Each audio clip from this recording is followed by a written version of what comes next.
بسم اللہ الرحمن الرحیم۔ بسم اللہ وحدہ والصلاة والسلام علی رسول اللہ، اما بعد۔ محترم ناظرین، مولانا طارق جمیل صاحب نے حدیث میں تعریف کر دی اپنے ذاتی مفاد کے لیے، اپنے ذاتی اس کے اندر مقاصد حاصل کرنے کے لیے حدیث کے اندر تعریف کیسے کی۔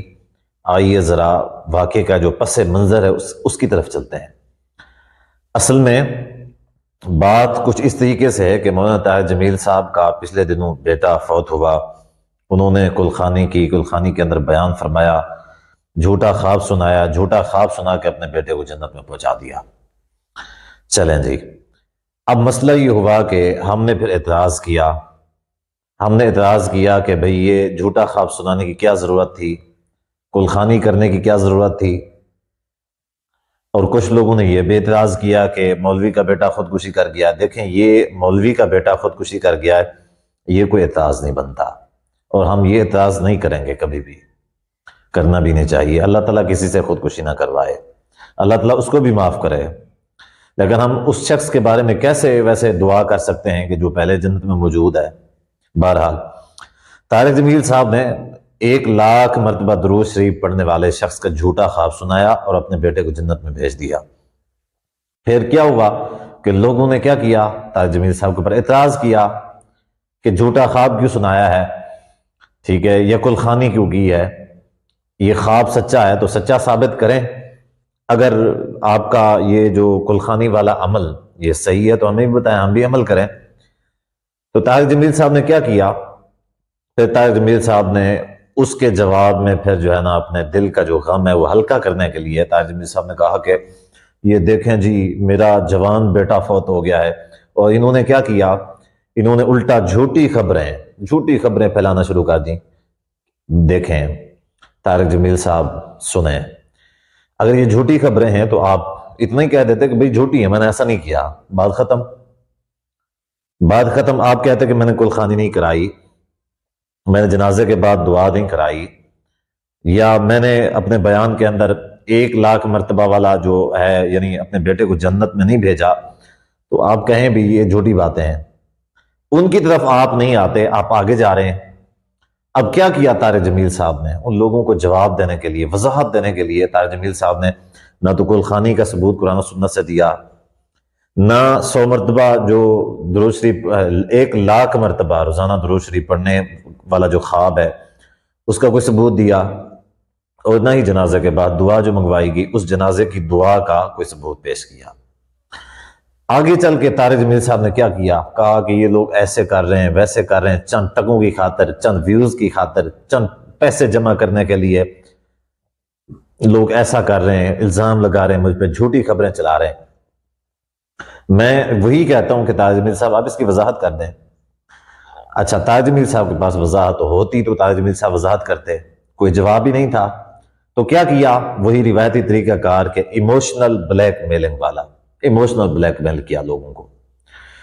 کیا ایموشنل بلیک میل کہ بھی میرا تو بیٹا مرا ہوا ہے، میرا یہ ہوا ہے، میں بہت غم میں ہوں، میں بہت پریشان ہوں۔ بھئی جو غم میں ہوتا ہے اس کے لیے اجازت ہوتی ہے، جھوٹیاں کہانیاں سنائی رکھے لوگوں نے۔ ذرا دسو نا، جو غم میں ہوتا ہے وہ جھوٹی کہانی، جھوٹے خواب واقعات سنا کے اپنے بیٹے کو جنت میں پہنچا دے، ٹھیک ہے۔ جو غم میں ہے اس کے لیے یعنی قرآن و سنت کے جو کلیے ہیں وہ لاگو نہیں ہوتے، یہ غم میں جو کرتا رہے۔ افسوس کی بات یہ ہے۔ پھر کیا آئیے حدیث کے اندر تعریف کیسے کی۔ اب چونکہ جواب تو نہیں تھا، یہ جو کام کیے ہوئے تھے طارق جمیل صاحب نے، پھر کیا کیا، ان کے اوپر پہلے الزام تھوپا کہ یہ جھوٹی خبریں تھیں، انہوں نے غلط مجھے تکلیف دی ہے، وغیرہ وغیرہ۔ آگے پھر وہ حدیث سنا دی تکلیف والی، بات ختم، مسئلہ حل ہو گیا۔ وہ حدیث کیا ہے؟ تو کوئی خوابوں پہ تبصرے کر رہا ہے، اور کوئی میرے اوپر تنقید کر رہا ہے، کوئی میرے بیٹے کو کہہ رہا ہے مولوی کے بیٹے نے خودکشی کر لی، تو بتاؤ میرے اوپر کیا گزری ہوگی اس سے۔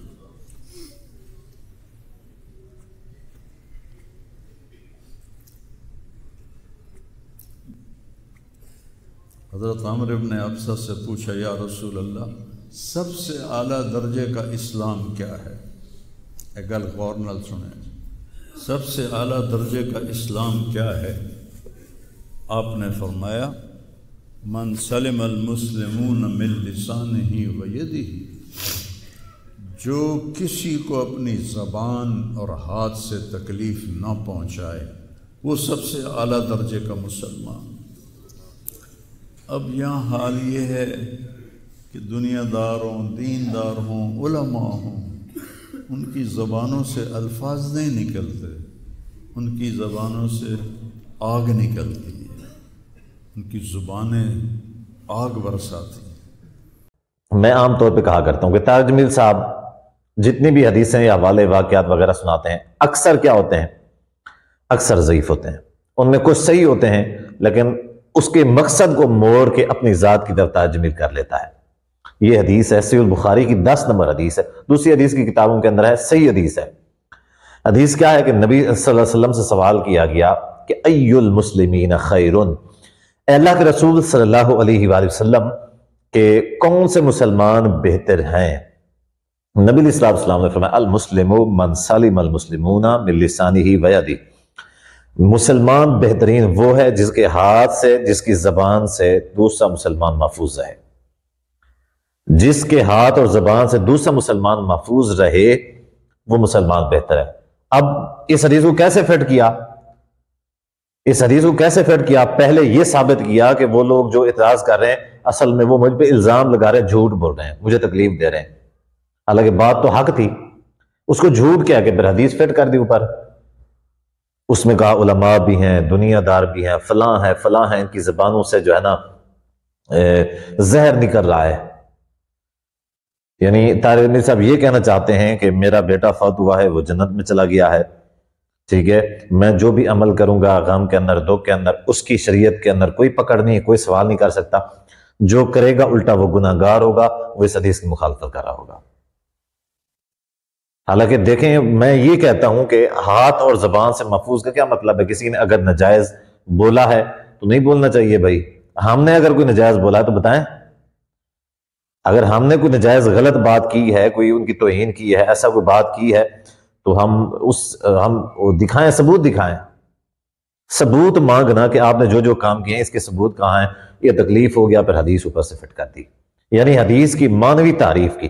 اس تعریف کو مانوی تعریف کہتے ہیں۔ ایک ہوتی ہے لفظی، الفاظ میں تبدیلی کر دینا، دوسرا ہوتا ہے مفہوم اور مطلب میں تبدیلی کر دینا، دونوں تعریف ہوتی ہے۔ مطلب تبدیل کرنا ہو یا الفاظ تبدیل کرنے ہو، کام دونوں سے ایک ہی ہوتا ہے۔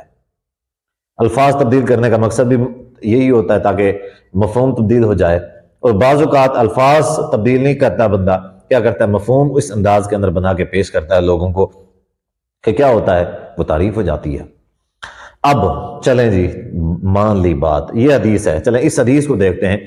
طارق جمیل صاحب کیا اس حدیث پہ پورا اترتے ہیں کہ جس کے زبان سے اور جس کے ہاتھ سے دوسرا مسلمان محفوظ ہے وہ اچھا مسلمان ہے۔ نبی اسلام نے فرمایا طارق جمیل صاحب تو وہ ہیں جنہوں نے حضرت یوسف علیہ السلام کو الیاذ باللہ گدھے کے اوپر بٹھا دیا تھا، الیاذ باللہ پورے شہر کی منہ کالا کر کے سیر کروائی تھی، تشدد کا نشانہ بنوایا تھا مصر کے بادشاہ کے ہاتھوں سے، یعنی ایک جھوٹا واقعہ سنایا تھا اور اس کو سچا بنا کے پیش کیا تھا۔ طارق جمیل صاحب آپ کے بارے میں اگر کوئی یہ کہتا ہے کہ آپ نے کلخانی کی، کیوں کی؟ آپ نے جنازے کے بعد دعا جو ہے منگوائی، کیوں دعا منگوائی؟ ٹھیک ہے، آپ نے جو جھوٹا خواب سنایا کیوں سنایا؟ اس کا صرف پوچھا گیا ہے آپ سے کہ اس کی وضاحت فرما دیں ذرا۔ آپ اس کو اس حد تک برا منا گیا، آپ نے کہا مجھے ہاتھ اور جو ہے نا زبان سے مجھے تکلیف دی گئی ہے، لہٰذا یہ حدیث کے خلاف ہے، یہ لوگ حدیث کے منکر ہو گئے، گناہ گار ہو گئے۔ تو آپ نے یوسف علیہ السلام کے بارے میں یہ جو الفاظ کہے، کیا یہ یوسف علیہ السلام کی تکلیف نہیں ہے؟ اس سے یوسف علیہ السلام آپ کی زبان یا ہاتھ سے محفوظ رہے کہ الیاذ باللہ آپ نے اللہ کا نبی جو ہوتا ہے، جو اللہ کا نبی ہوتا ہے وہ عزت والا ہوتا ہے، ٹھیک ہے، اللہ اس کی عزت و احترام کا خیال رکھتا ہے، اللہ اس کی عزت کا دفاع کرتا ہے۔ ایسا نہیں ہوتا کہ عزتیں نبیوں کی تاتار ہوتی رہیں، ان کے مکالے ہوتے رہیں، گدھوں کے اوپر بٹھا کے شہر میں گھمایا جاتا رہے۔ اتنا ضرور ہے کہ انبیاء کو شہید کر دیا جاتا تھا، اور انبیاء کی جو موت تھی وہ بھی شرف والی ہوا کرتی تھی، اگرچہ شہید کر دیا جاتا تھا۔ بنی اسرائیل کے اندر قرآن مجید میں وَيَقْتُلُونَ الْأَنْبِيَاءَ بِغَيْرِ حق، وہ نبیوں کو نجائز طور پہ قتل کیا کرتے تھے، لیکن انبیاء کی عزت موت جو ہے عزت والی ہوا کرتی تھی۔ نبی کے بارے میں آپ نے اس طرح کے الفاظ استعمال کیے تو کیا خیال ہے؟ آپ نے جو حدیث سنائی ہے یہ آپ کے اوپر بھی فٹ ہوتی ہے یا صرف اسے باقی لوگوں کے اوپر؟ آپ بھی معصوم ہیں، آپ جانتی ہیں آپ کا خانوادہ جو ہے جو بھی خودکشی کر کے مرے گا وہ جنت میں چلا جائے گا۔ لیکن میں ایک آخری بات، میں اس بات کی پھر بھی کلیریفیکیشن دینا چاہتا ہوں کہ اس کے بیٹے نے خودکشی کی ہے یا جو بھی کیا ہے، ہمیں اس سے کوئی غرض نہیں ہے، ہم اس کے لیے بالکل برا نہیں سوچتے، بلکہ ہم اللہ سے دعا گو ہیں کہ اللہ تعالیٰ اس کو بخشے، اللہ اس کو جنت دے دے۔ لیکن جنت و جہنم کسی کے اختیار میں نہیں ہوتا۔ ایک پشاور کا مولوی صاحب خواب دیکھے اور بیٹے طارق جمیل صاحب کے بیٹے کو جنت میں پہنچا دے۔ اللہ خدا کا خوف کریں، خدا کا۔ طارق جمیل صاحب اللہ کے لیے جھوٹے، یعنی یہ تو آپ نے جھوٹ اللہ کے اوپر باندھا ہے، گویا کہ خواب دکھانے والا کون ہے؟ اس کو اللہ ہے، اور اللہ نے یہ دکھا دیا کہ اس کا جو ہے نا ٹھکانہ جنت ہے۔ حالانکہ اس کے لیے کوئی شرم ٹھوس ثبوت ہونا چاہیے، ایسے تو کسی کو جنت نہیں کہا جا سکتا۔ یہ تو کل کو ہر کوئی جو ہے اپنے ان کے بارے میں کہنا شروع کر دے گا وہ بھی جنت، کہانی گھڑ کے وہ بھی جنت میں چلا گیا، وہ بھی جنت میں چلا جائے، اور مخالف کے بارے میں کہیں گے ہم نے خواب دیکھا وہ جہنم میں چلا گیا ہے۔ اس وجہ سے اس چیز کا اختیار اللہ نے اپنے پاس رکھا ہے خدا کے لیے، اپنے ذاتی مفاد کے لیے۔ طارق جمیل صاحب، میں ایک بات جو کہہ رہا تھا جو درمیان کے اندر کٹ ہو گئی، وہ بات یہ تھی کہ طارق جمیل صاحب جتنے بھی قرآن حدیث سے دلائل پیش کرتے ہیں یا حوالہ جات پیش کرتے ہیں اکثر ضعیف ہوتے ہیں، یا ان میں سے کچھ جو ہوتے ہیں وہ ذاتی مفاد مقاصد کے لیے استعمال کرتے ہیں۔ ذاتی ایسے نہیں اتنا بڑا عزت و شرف والا نام بن گیا، حالانکہ علمی قابلیت تو ہے کوئی نہیں، علمی قابلیت تو ہے کوئی نہیں، اس کے باوجود کیا ہے اتنے عزت و شرف والا نام کیسے بنا ہے؟ جھوٹ بول کے احادیث کو اپنی ذات کے لیے فٹ کر کے لوگوں کی ہمدردیاں سمیٹ کے اپنے یعنی جو کارنامے غلط کارنامے تھے ان کے اوپر پردہ ڈال دیا، اور جو ہے نا دوسروں کے اوپر حدیث فٹ کر دی۔ اللہ تعالیٰ سے دعا ہے کہ اللہ تعالیٰ طارق جمیل کو ہدایت عطا فرمائے اور معصوم لوگوں کو اس کے فتنے سے محفوظ رکھے۔